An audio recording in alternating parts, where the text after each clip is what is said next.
May 24th, 2023 is John from Betty and Nick's. Light northeast continues. It's been going on for days now.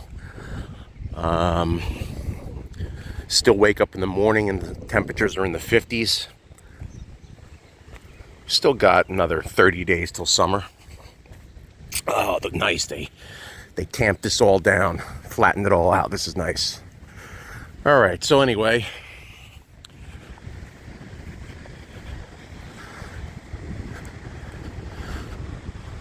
got a lot of white water, definitely fishable, and there's definitely a ton of fish.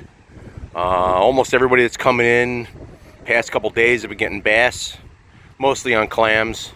Still can't get bunker. That might be done for the summer. I'm gonna get some vacuum pack bunker for this weekend. Plenty of clams, and the fishing hasn't changed. It's very, very good. And the bay and the surf. Big blues, big bass. Water's clean and green.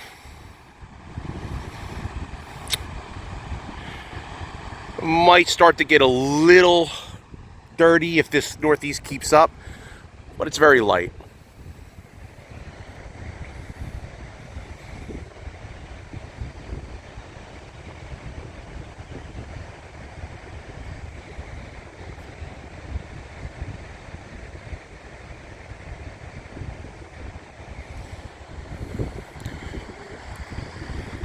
As soon as the sun comes up, it'll warm up. Maybe even get to 70 today. Peace.